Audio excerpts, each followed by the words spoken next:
Et bonjour à tous, on est de retour pour une critique. Je suis le père. Et je s'appelle Toretto. Ah, joli, on continue.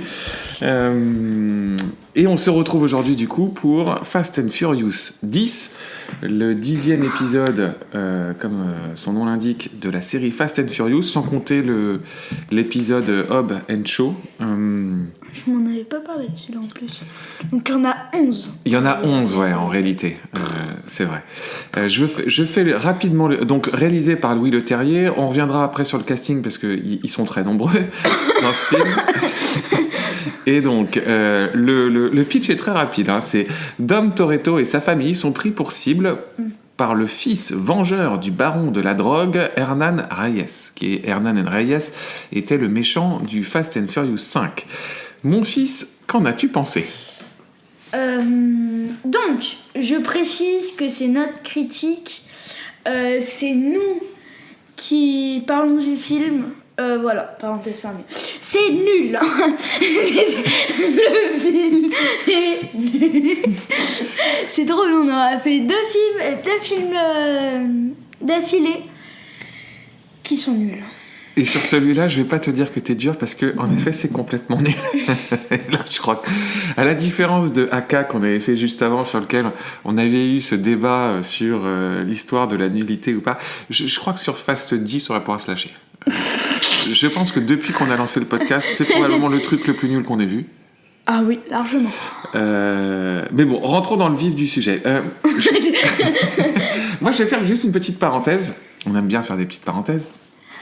Pour expliquer un peu mon rapport à cette série, parce que je pense que pour ceux qui écoutent, Fast and Furious n'a jamais donné de grands films, encore moins de bons films, mais moi j'ai toujours trouvé que c'était un peu mon plaisir coupable. J'ai deux plaisirs coupables, deux sagas que je sais que ce sont souvent de mauvais films. La deuxième, je comprends pas. Bon, alors on y reviendra, parce qu'en plus, les deux sortent l'une derrière l'autre, parce que c'est Fast and Furious, et la deuxième saga, qui est un peu mon plaisir coupable aussi, c'est Transformers.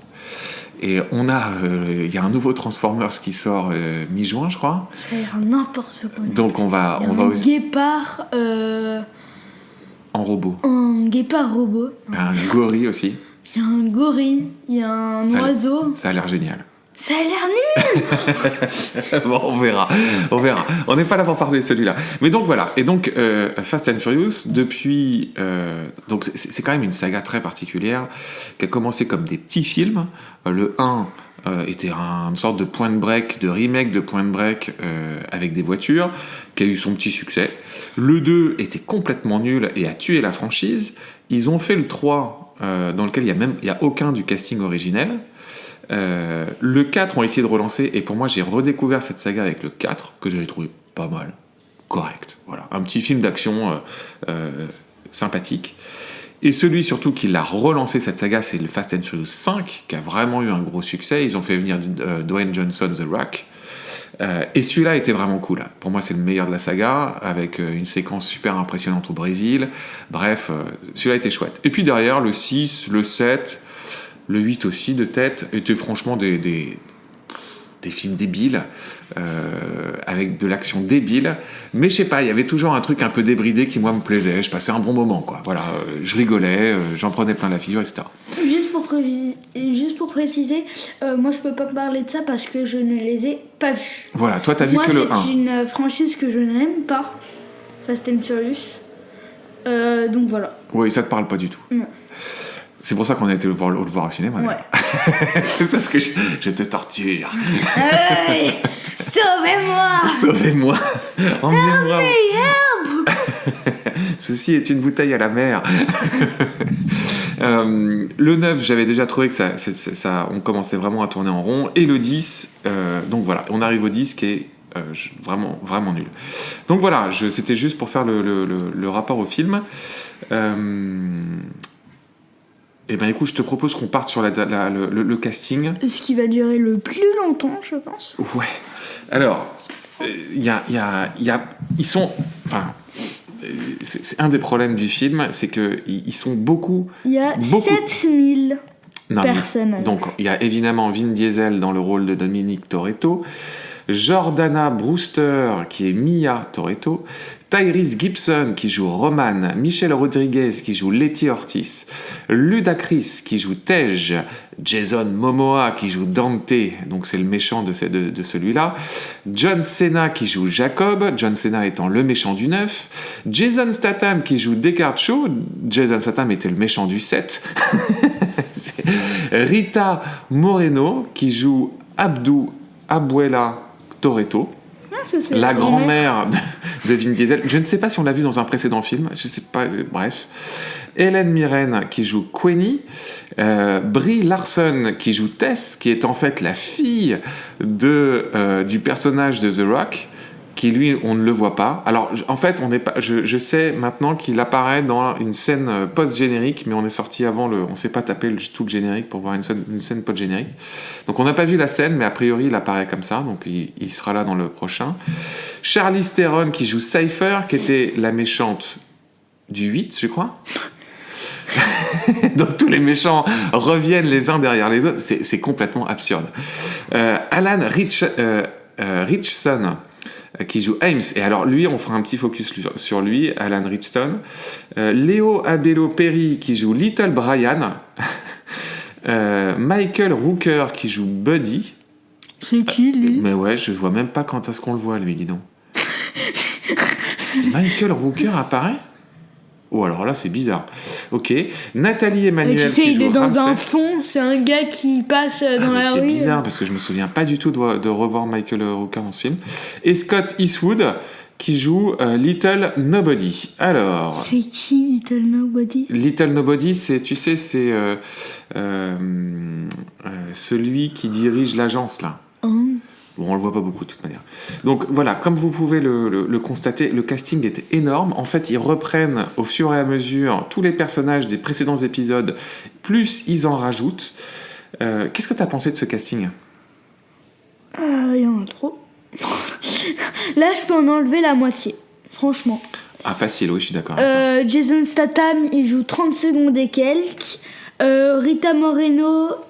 la grand-mère. Abuela Toretto, la grand-mère, elle joue 30 secondes et quelques, pareil. Little Brian, il sert à rien.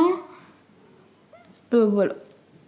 Ouais, je pense que tu peux aussi enlever Brie Larson, tu peux enlever Hélène Mirren, tu peux enlever Jordana Brewster, à mon avis. Moi, j'aurais adoré qu'on enlève Tyrese Gibson, Roman et Ludacris Tej, parce que ces deux-là, je les supporte pas.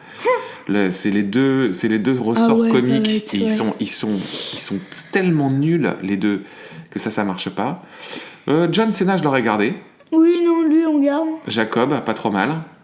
Qu'est-ce que t'as pensé de Jason Momoa, le grand nouveau méchant? Lui, j'ai beaucoup aimé. Ah. Je trouve qu'il jouait très bien, par contre. Lui, il est pas bon dans un film comme ça. Enfin, si, il jouait très bien, mais en fait, il joue genre un Joker qui, voilà.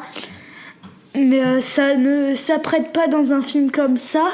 Mais sinon, il a très bien joué, je trouve. Ouais, il est rigolo parce qu'il cabotine énormément. Ouais. Donc toi, c'est un acteur que tu connais pas beaucoup, mais en fait, Jason Momoa, il est surtout... Donc c'est Aquaman, tu l'avais vu dans Aquaman, mais il est surtout connu pour être le Khal Drago de Game of Thrones. Donc il joue un personnage une sorte de Conan le Barbare. C'est un type hyper malaise et avec beaucoup de présence, et là il retourne ça avec une sorte de jeu à la Joker. Ouais, c'est une sorte de Joker.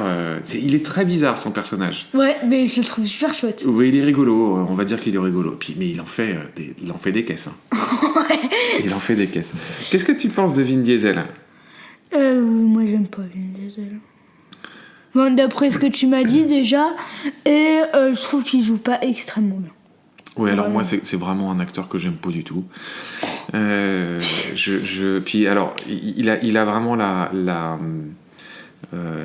une comment on appelle ça? C'est la renommée, quoi. Enfin j'ai le mot qui m'échappe, tant pis.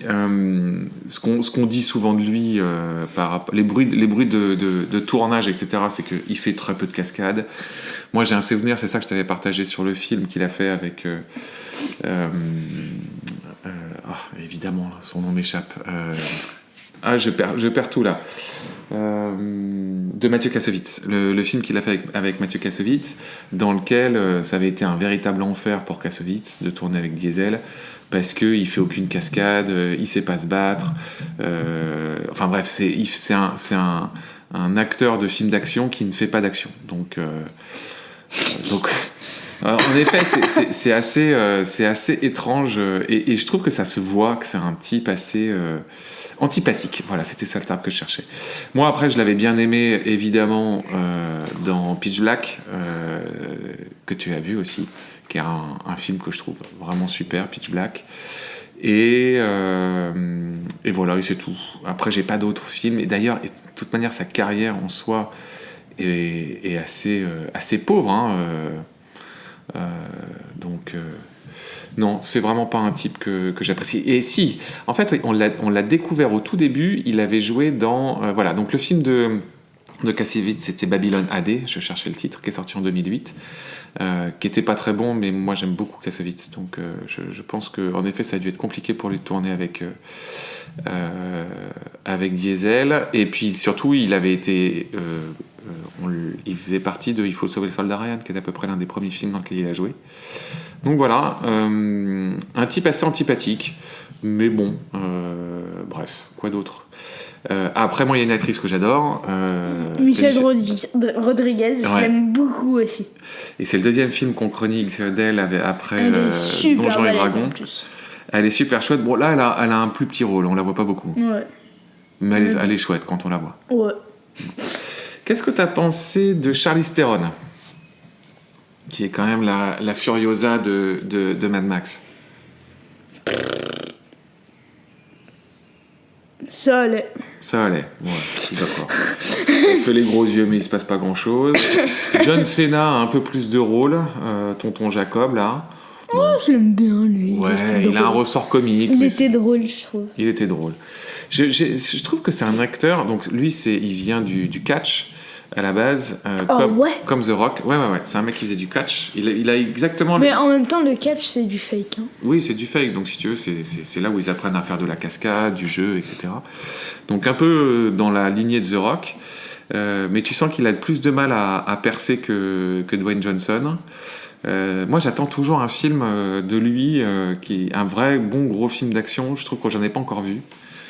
À voir. Et alors, il y a un personnage que j'ai... Enfin, pas le personnage, mais l'acteur que j'aime bien. C'est Alan Ritchson, qui est un peu un nouveau personnage qui est amené dans celui-là, qui remplace en fait le personnage de Dwayne Johnson, que j'ai découvert dans la série Jack Reacher, qui était super chouette. Et alors lui, je pense qu'il a vraiment du potentiel pour le coup. Qu'est-ce que tu en as pensé de cet acteur-là? Beaucoup aimé. Pareil, je suis d'accord avec toi. Je pense que lui, il a quelque chose. Il est très mouse, très stock. Ouais. Et puis, mais il est charismatique. Il a quelque chose, hein, ce type-là. Ouais. Bon, alors là, son rôle est un peu pourri. Mais même dans les 2-3 trucs pourris qu'il a à faire, je trouve qu'il le fait bien. Non ? Oui, je suis d'accord. Il a de la présence, quoi. Mais bref, c'est un film choral, hein. C'est un film de 2h20 dans lequel on n'arrête pas. Puis alors, ils ont fait un truc, c'est qu'ils les ont pas réunis ensemble.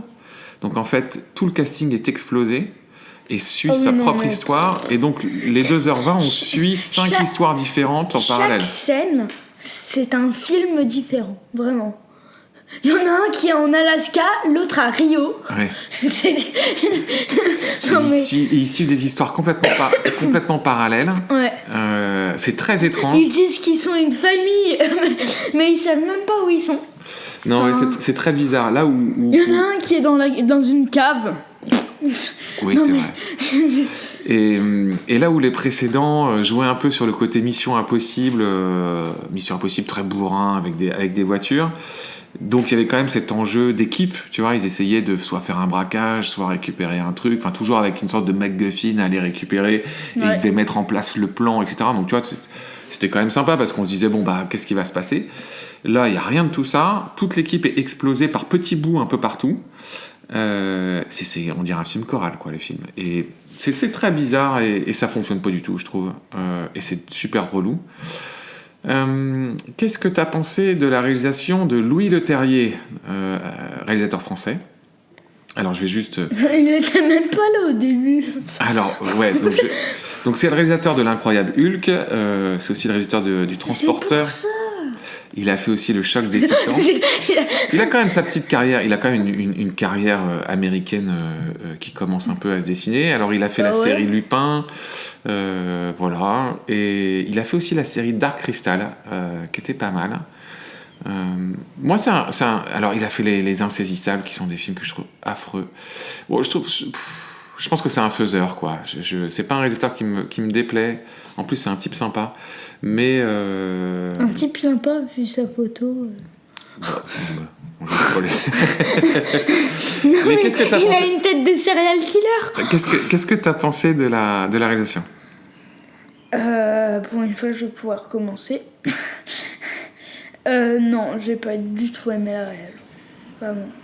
Est-ce qu'il y a une scène que tu gardes un peu en tête, un truc un peu impressionnant? Ouais, une scène, une séquence. Il n'y avait rien. Rien du tout. La dernière... Alors, je précise que... C'est quoi la dernière scène? Il n'y a rien. Alors, je précise que dans ce film, il n'y a rien à spoiler dans l'histoire, littéralement rien à spoiler, et qu'il n'y a aucune révélation particulière, et toutes les scènes d'action sont entièrement toutes spoilées dans les bandes annonces. Donc en fait, moi j'avais vu la bande annonce, il y a eu 2 bandes annonces, dans les 2 bandes annonces, tu as toutes les scènes d'action du film. Donc il n'y a aucune surprise, pour le coup, sur ce film-là, on peut se lâcher. La scène avec les hélicos. Mais 2 hélicos contre une voiture? Depuis quand 2 hélicos arrivent à perdre contre une seule voiture? Je suis d'accord, mais l'essence de la série, c'est que c'est toujours ça. Enfin, au précédent, ils ont envoyé une voiture dans l'espace, et dans le 8, ils se battaient contre un sous-marin. Donc ça a toujours été what the fuck, si tu veux. Oui, mais quand même. Non, mais je suis d'accord avec toi. Je ne vais pas essayer de faire l'avocat du diable très longtemps. C'est nul. Alors, non, mais enfin, c'est nul. Et on voit que le film a été fait à la va-vite parce que, en fait, il sort à peine 2 ans après le précédent. La production a été compliquée puisque Justin Lin, qui était le réalisateur du 3. Je crois du 5, du 6, bref, il en a fait 4 ou 5 dans la saga, Justin Lin. C'est lui qui a vraiment remis cette saga, qui lui a redonné du succès, et qui est plutôt un réalisateur chouette, qui est visuellement a des idées en tout cas. Il s'est barré du tournage juste avant le début, et le tournage a démarré, ils n'avaient pas de réalisateur.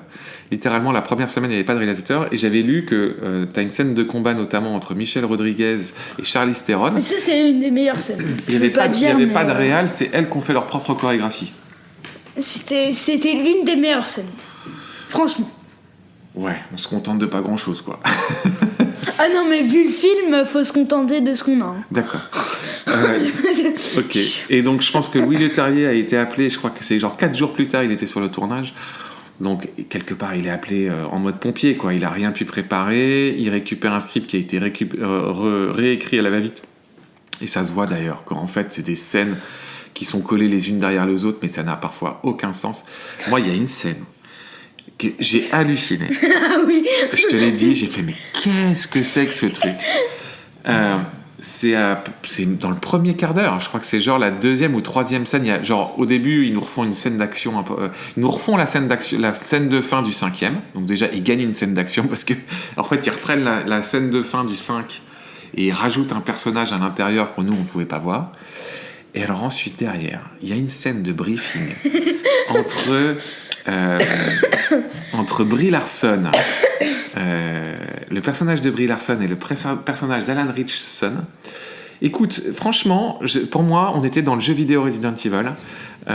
C'était Wesker qui était en train d'expliquer son plan dans une sorte de pièce avec plein d'écrans autour de lui, une pièce qui n'a aucun sens.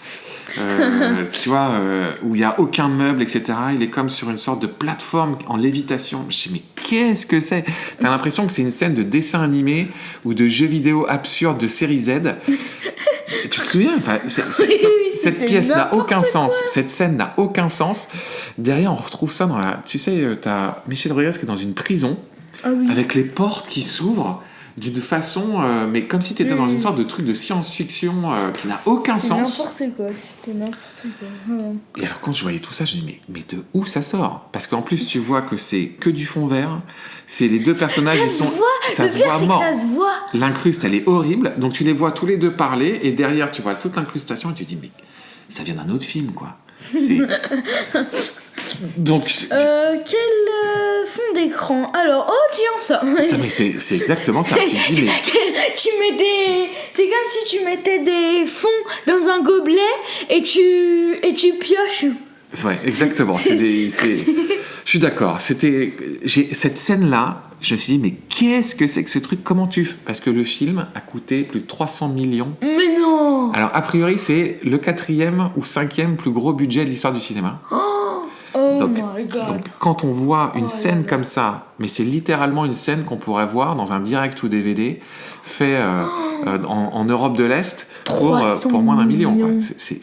C'est honteux comme scène. Et bref. Tous les deux, on peut la faire. On peut la fonder. C'est une scène que tu pourrais voir dans une production YouTube. C'est une scène que le joueur du grenier il pourrait faire, si tu veux. Ça n'a aucun sens, ce truc. Donc j'ai été hyper surpris par ça, et donc en fait du coup la qualité générale du film, même si ça n'a jamais été des grands films, c'était des films qui étaient plutôt bien faits, à la facture tu vois qui était plutôt correcte, de bons faiseurs quoi, avec des bonnes cascades etc. Là c'est laid, les incrustations en CGI sont moches, tu les vois en plus, et il n'y a aucune cascade intéressante, il n'y a rien. Bref, je pense qu'on... Ouais. Ok. Qu'est-ce qu'on peut dire de plus? Qu'est-ce qu'on n'aurait pas dit? La réelle est nulle. Les acteurs sont mauvais. Les acteurs qu'on a envie de voir, genre Jason Statham, sa scène. 30 secondes, pas plus. On le voit 30 secondes. On le voit 1 minute, il disparaît. En fait, on ne comprend pas pourquoi. Juste petite anecdote, le dernier mot qu'il dit, c'est mamie. Oui, c'est vrai. Non mais... Et puis alors, il arrive dans l'histoire, ça n'a aucun sens. En fait, il est posé là parce qu'il faut qu'il soit dans l'histoire, et il sort de l'histoire, on ne sait même pas pourquoi. Parce qu'il est avec le groupe. Parce que il paraît que sa mère est en danger. Et du coup, il dit mamie. Et après, il part. Ah. Mais ça n'a aucun sens. Mais parce que pour moi, il partait avec l'autre groupe là, les deux guignols et. Ah non. Ah ok, bon j'ai pas compris. Ok, mais c'est mal expliqué. Hein, Ok, bon voilà. Et il y a aussi un truc qui est très mal fait, c'est une discussion entre mince, j'ai plus son nom, Dante et Toretto. Et Dante il dit tu veux faire une course? Doretto il dit ouais pourquoi pas, ok. Ouais. Ils font une course. Et ils font une course. Et à la fin il y en a un qui meurt, un blessé. Oui c'est vrai. Mais le scénario n'a aucun sens. Il fallait mettre une course, donc ils mettent une course. Bon bref, c'était nul tout ça. Mon fils, qu'est-ce que tu en as pensé de ton regard d'enfant? Tout public. Oui, là, je suis d'accord. Il n'y a littéralement aucune scène, donc ça, c'est tout public. Il n'y aura pas de débat sur ce sujet-là. Est-ce que tu le conseilles? Absolument pas. Absolument pas. Et moi, qui pourtant, ça faisait partie de mes plaisirs coupables, et à chaque fois, je me faisais quand même un plaisir d'aller les voir, même si je savais très bien que c'était pas forcément des bons films, mais je passais un moment. Et ben, c'est le premier depuis... Depuis que j'ai commencé à aller voir au cinéma, c'est depuis le 5, que je ne le conseille pas, je trouve ça nul. Alors ceux qui n'aiment pas n'aimeront pas, quoi qu'il arrive pas. Et je pense que ceux qui aiment vont être déçus, donc je leur conseille plutôt de se refaire le 5, le 6, le 7, le 8 ou le 9. Celui-là n'a, à mon sens, aucun intérêt. Voilà. Est-ce qu'on rajoute quelque chose? C'est nul. C'est nul. Voilà, on se sera bien lâché. Sur les prochains, on apportera plus d'argumentation. Merci mon fils. On espère. Ouais, non, mais là on a eu 2 mauvais films.